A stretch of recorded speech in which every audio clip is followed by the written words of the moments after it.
tema yang saya akan berikan adalah teman dan sahabat yang baik. Teman dan sahabat yang baik. Ya.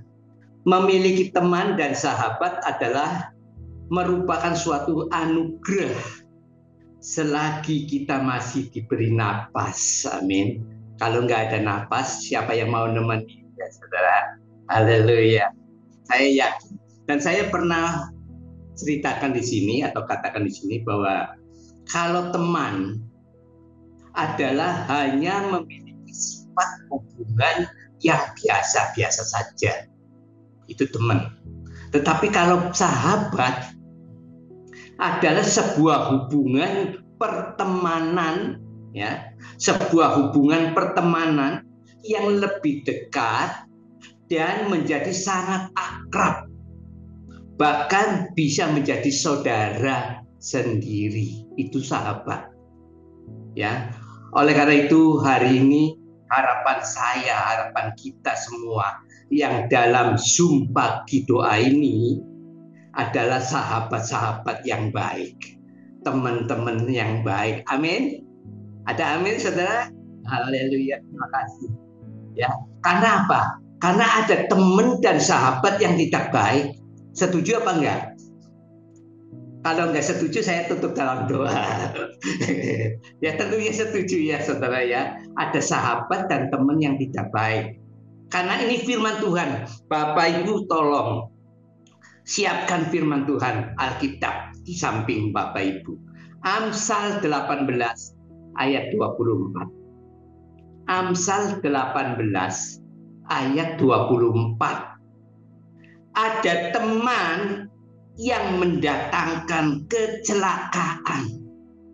Sekali lagi, ada teman yang mendatangkan kecelakaan.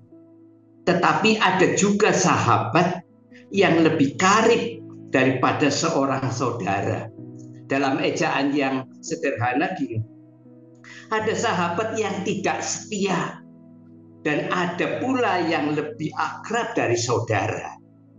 Ya, saya akan garis bawahi, ada teman yang mendatangkan kecelakaan. Berarti ada teman yang membawa musibah. Ya, mendatangkan musibah. Ada teman yang mendatangkan kekecewaan dalam hidup kita. Ya, ada teman yang menyakiti hati kita. Percaya? Bapak Ibu Saudara yang Tuhan kasih. Jadi jangan heran jika ada teman atau sahabat kita yang mengkhianati kita, yang menyakiti kita, yang membuat kita kecewa. Ya, amin saudara. Bapak Ibu Saudara yang Tuhan kasihi.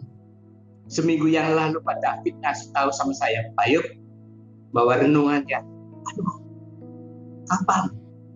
Ini tanggal sekian, aduh, saya kan baru beberapa minggu Pak David.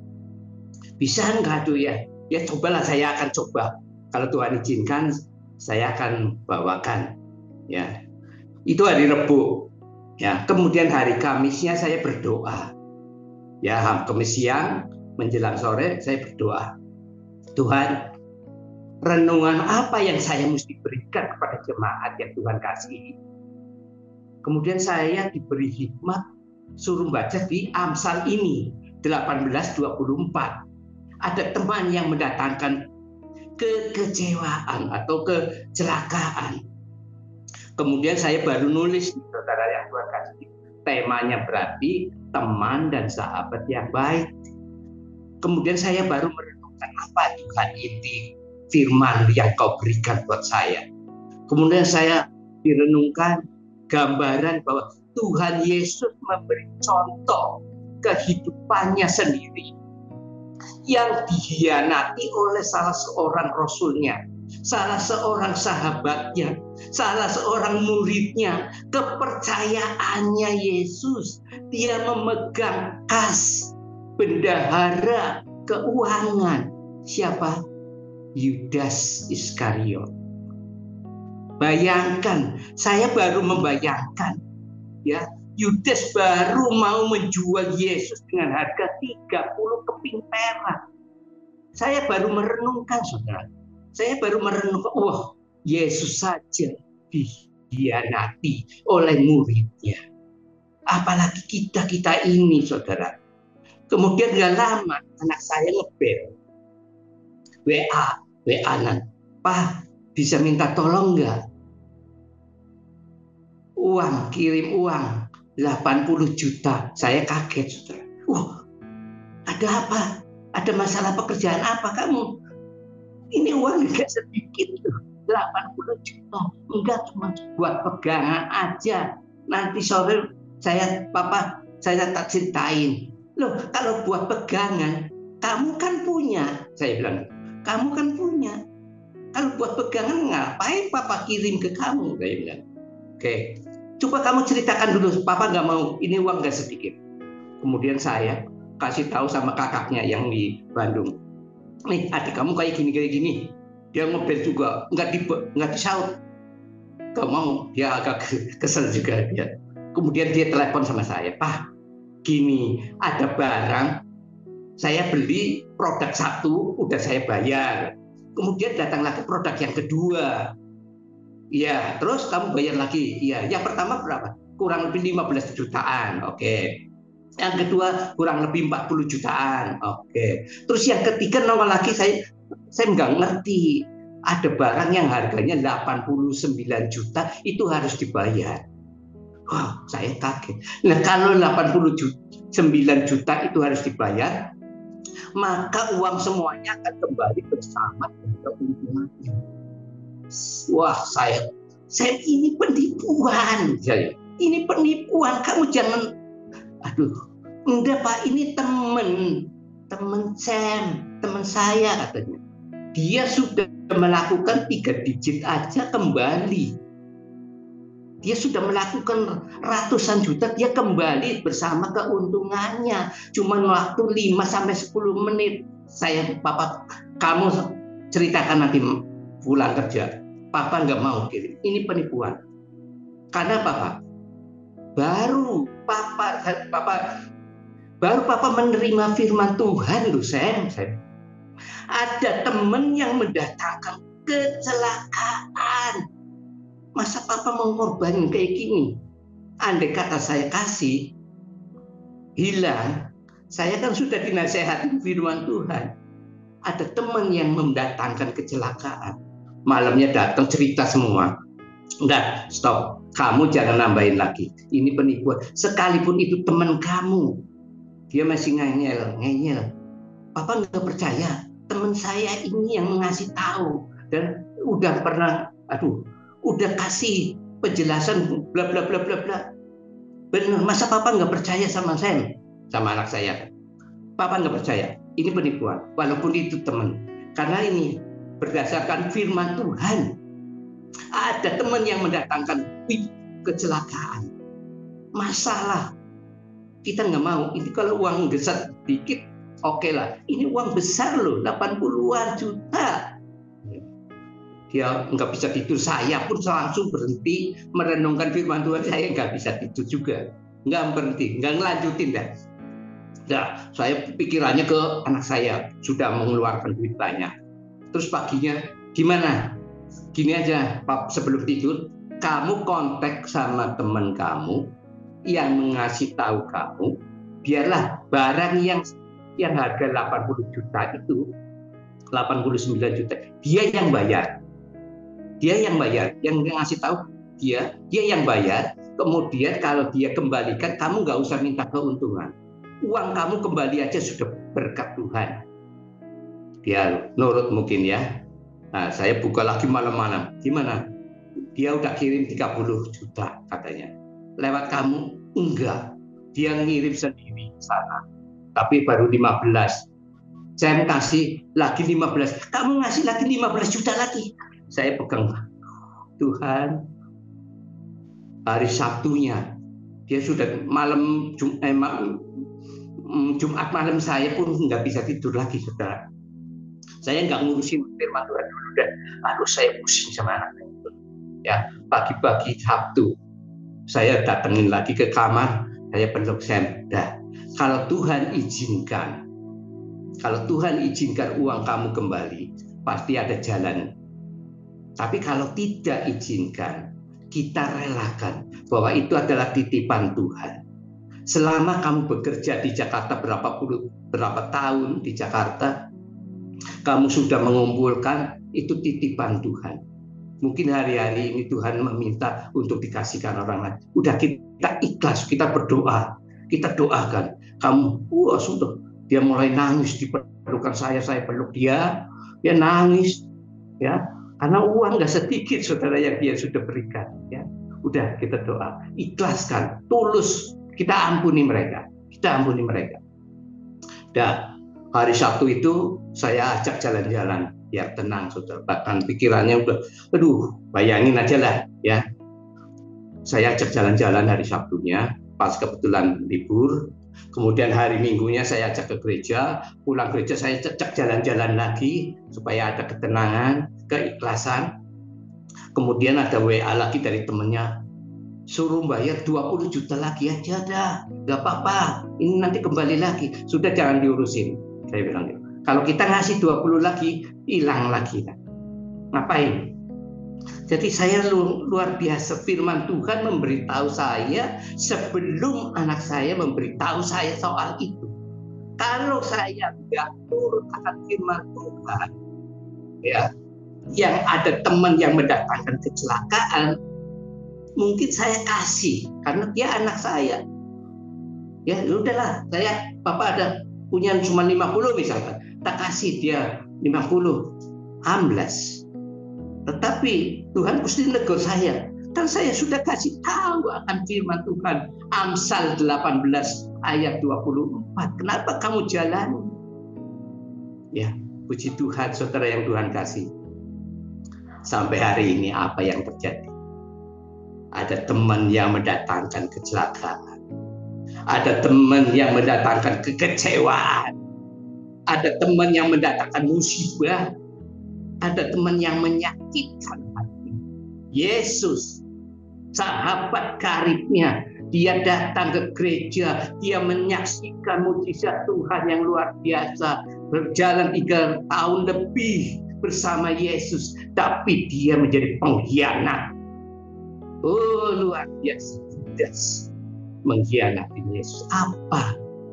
Seringkali kita mungkin seperti Yudas.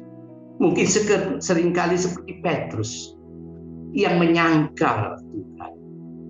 Ada pujian tadi yang dikatakan, karena kita dia disalibkan. Karena kita dia menderita. Sadar atau tidak, kita seringkali membuat Yesus menderita. Seringkali membuat Yesus tersalib karena kita. Bapak Ibu Saudara yang Tuhan kasih, Pemazmur 41 ayat 10. Bahkan sahabat karibku yang kupercayai, yang makan rotiku, telah mengangkat tumitnya terhadap aku. Bayangkan, saudara. Dalam bahasa yang sederhana, bahkan kawan karibku yang paling kupercayai, orang yang makan bersama-sama dengan aku, telah menghina aku. Luar biasa. Telah merendah. Berapa banyak teman-teman kita yang sering kita mengecewakan. Bagaimana dengan Bapak Ibu? Pernahkah dikhianati oleh rekan kerja kita, oleh rekan bisnis kita, oleh rekan usaha kita? Kita sering dikecewakan oleh mereka. Tentu firman Tuhan seperti Yesus. Kenapa Yesus dikecewakan? Kenapa Yesus dikhianati? Berarti Yesus milih sahabat, salah dong. Tanda kutip saudara yang Tuhan kasih, ingat bahwa Yesus pada waktu di dunia masih seperti manusia, 100% manusia. Tuhan memberi pelajaran buat saudara dan saya. Pernah dikecewakan, pernah dikhianati. Jadi tidak heran kalau kita ini sering dikhianati oleh rekan, oleh sahabat, oleh teman kita. Bapak Ibu Saudara yang Tuhan kasihi, ya. yang tahu kebiasaan kita, yang tahu kesenangan kita, yang tahu makanan favorit kita. Siapa, saudara? Tentu teman dekat. Betul? Siapa yang tahu tempat Tuhan Yesus berdoa? Yudas. Ada 3 ciuman. Ciuman mesra, ciuman kasih sayang, dan ciuman pembiayaan. Pada waktu Tuhan Yesus habis berdoa, Yudas sudah menjual Yesus 30 keping perak. Di dalam Matius 26 ayat 49 berkata, Yudas maju mendapatkan Yesus dan berkata, "Salam, Rabi. Salam, Guru." Lalu mencium Yesus. Siapa? Serdadu-serdadu tahu bahwa itu adalah Yesus kalau bukan melalui ciuman dari Yudas Iskariot. Orang yang kucium itu kau tangkap. Itulah Yesus. Oh Bapak Ibu Saudara yang Tuhan kasih. Maka dari itu bukan berarti kita harus alergi terhadap teman atau sahabat. Ya, ada yang berkata, kalau begitu kita nggak perlu ada teman dong, nggak perlu ada sahabat dong. Ya silakan kalau mau hidup di hutan. Ya kalau hidup di hutan silakan. Ya nggak ada teman. Ya justru di sini Tuhan katakan, justru Yesus mengajarkan kepada saudara dan saya agar kita tidak menjadi teman atau sahabat yang mengkhianati temannya. Agar kita tidak menjadi sahabat yang melukai temannya. Tuhan mengajarkan kepada kita. Ya, Tuhan juga mengajarkan kita perlu waspada dan terhadap teman yang tidak segan-segan menusuk dari belakang. Ya, tidak segan-segan menikam dari belakang. Seringkali itu teman kita pada waktu kita kerja, saya bimbing dia, saya angkat dia, ya jabatan dia, salarinya kita angkat. Tahu-tahu dia menusuk dari belakang, ingin menjatuhkan kita. Ini teman saudara yang Tuhan kasih. Ya, maka Tuhan Yesus akan memberi petunjuk melalui Roh Kudus. Ingat, Roh Kudus memberi petunjuk mana orang yang layak menjadi teman atau sahabat dan mana yang harus dijauhi, dihindari. Roh Kudus pasti memberitahu saudara dan saya. Oleh karena itu, teman dan sahabat yang baik yang seperti apa? Poin yang pertama, memiliki kasih. Saudara yang Tuhan kasih, kalau kita bersahabatan dengan teman yang baik, pasti memiliki kasih. Karena kasih itu sabar. Karena kasih itu murah hati, kata 1 Korintus 13. Karena kasih itu tidak cemburu. Karena kasih itu tidak memegahkan diri dan tidak sombong. Bapak Ibu Saudara yang Tuhan kasih, kalau kita bersahabatan memiliki kriteria yang seperti ini, itu teman yang baik, sahabat yang baik. Ciri-ciri murid sejati adalah kasih. Ingat Bapak Ibu Saudara yang Tuhan kasih, karena kasih selalu mempercayai. Amin. Karena kasih tidak pernah kehilangan iman, kepercayaan. Ya, firman Tuhan jelas, Yesus Yohanes 3:16 sudah hafal semua. Karena begitu besar kasih Allah akan dunia ini, sehingga dikaruniakan anaknya yang tunggal, supaya barang siapa yang mengasihi dia, yang percaya kepada dia, tidak binasa, melainkan memperoleh hidup yang kekal. Karena begitu besar kasih Allah akan dunia. Siapa dunia itu? Yaitu orang baik, orang jahat, orang benar, orang yang nggak benar, orang pintar, orang bodoh, orang kaya, orang miskin. Tuhan mengasihi mereka. Hanya perbedaannya percaya kepada Yesus apa enggak, akan memperoleh hidup yang kekal apa enggak. Hanya percaya kepadanya yang memperoleh hidup yang kekal. Amin, saudara yang Tuhan kasih. Yang kedua, bagaimana teman dan sahabat yang baik. harus memiliki kesetiaan. Loh, kalau nggak setia nggak mungkin, saudara. Ya, kalau nggak setia baik nggak mungkin. Dia memiliki kesetiaan. Sahabat yang setia memiliki kesetiaan yang menyatu. Ya, di saat suka dan duka, di saat senang, di saat susah, dia menemani.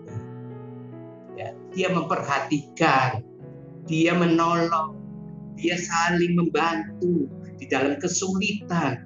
Itu memiliki kesetiaan. Ciri-cirinya luar biasa. Tuhan ajarkan, ya. Bapak Ibu Saudara yang Tuhan kasihi, biarlah kita mau belajar seperti apa yang Tuhan ajarkan kepada kita. Saya terus terang aja menyelesaikan ini baru kemarin, saudara. Kemarin siang baru saya, Tuhan, kalau Tuhan izinkan, berikan hamba-Mu hikmah. Ternyata kriteria teman yang baik adalah memiliki kasih. Berarti kita harus saling mengasihi. Kedua, memiliki kesetiaan. Nggak mungkin kalau nggak setia, bukan sahabat lagi. Dalam susah juga apapun masalah, dia tetap mendengarkan apa menjadi keluhan kita. Yang ketiga, saudara, yang tadi bahwa Wahyu 2 ayat 10 juga, hendaklah engkau setia sampai mati. Tuhan Yesus, dia sampai mati di kayu salib untuk saudara dan saya. Kesetiaan Yesus luar biasa. Dan yang ketiga, bagaimana teman dan sahabat yang baik, kita harus mau mengampuni. Di dalam pertemanan kita seringkali kita salah paham, benar? Seringkali mungkin kita cekcok, tapi maukah kita memaafkan? Tuhan Yesus luar biasa, ya, sudah ditangkap, ditinju, diludahi, dihakimi, bahkan disalib, dicambuk 40+1. Dia memikul salib sampai jatuh bangun. Yesus tahu beban saudara dan saya. Maka ada Simon orang Kirene, dia memikul salib yang Tuhan pikul. Artinya dia pun merasakan, oh iya, ternyata beban itu berat. Tuhan katakan di dalam Lukas 23 ayat 34, ya Bapa, ampunilah mereka sebab mereka tidak tahu apa yang mereka berbuat. Ini harus ada pengampunan. Bapak Ibu Saudara yang Tuhan kasih, bila hati terasa berat, tak seorang pun mengerti bebanku, ku tanya Yesus, apa yang harus ku buat? Ini, ampuni mereka, sebab mereka tidak tahu apa yang mereka perbuat. Kita mau belajar seperti Yesus. Oh, haleluya. Yohanes 45 ayat 15 ayat 13. Tidak ada kasih yang lebih besar daripada kasih seorang yang memberikan nyawanya untuk sahabat-sahabatnya. Bapak Ibu Saudara yang Tuhan kasih, biarlah kita mau melihat betapa luar biasanya kasih Yesus, kesetiaan Yesus yang mau mengampuni.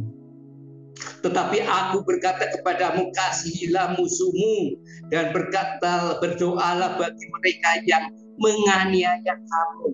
Itu Matius 5 ayat 44. Ya. Menyakiti kamu, menipu kamu, mengkhianati kamu, dan kamu harus mau mengampuni. Haleluya. Dia berfirman, mari datanglah. Dia selalu pedulikan aku. Ku datang Yesus, dia pikul segala bebanku. Amin. Dia yang memikul beban saudara dan saya. Apapun masalahnya hari-hari ini. Seringkali kita disakiti, seringkali kita dihina, Seringkali kita direndahkan oleh temannya sendiri. Ingat, Tuhan mau mengampuni mereka. Kita pun mau belajar selalu mengampuni. Walaupun anak saya masih belum tenang hatinya, saya menghibur dia. Ikhlaskanlah semuanya dengan ketulusan hati. Ampuni mereka, sekalipun itu teman yang mengajak kamu, tetapi ternyata pengkhianat, tentang mengecewakan. Oh, luar biasa. Hati-hati saudara yang Tuhan kasih, bahwa kita bersahabat boleh, kita berteman boleh, tapi memiliki kriteria yang Tuhan izinkan. Teman yang baik, sahabat yang baik, memiliki kriteria, yaitu kasih. Sehingga kita pun mau berbalas kasih, ya. Kemudian memiliki kesetiaan, saudara yang Tuhan kasih. Kalau mereka setia dalam duka dan susah, ya, dalam senang dan gembira, mereka mau terlibat. Dikala kita senang, dia merasa senang. Dikala kita susah, dia pun merasa susah. Ya, dia selalu menghibur. Itulah memiliki kesetiaan. Kalau kita ada kesalahan apapun, kita mau mengampuni. Kita mau belajar mengampuni kesalahan sesama kita. Amin, saudara yang Tuhan kasihi. Biarlah firman Tuhan yang sederhana ini membuat kita hati-hati dalam berteman, bersahabat. Biarlah kita mau belajar nasihat-nasihat Tuhan. Tuhan sendiri dikhianati oleh Yudas, tetapi Tuhan tetap mengampuni umat manusia. Karena apa? Ya Bapa, ampunilah mereka, sebab mereka tidak tahu apa yang mereka perbuat, apa yang mereka lakukan, apa yang mereka nyakiti hati orang lain. Ampuni mereka. Kiranya berkat Allah turun atas kita semua. Tuhan memberkati. Haleluya. Amin.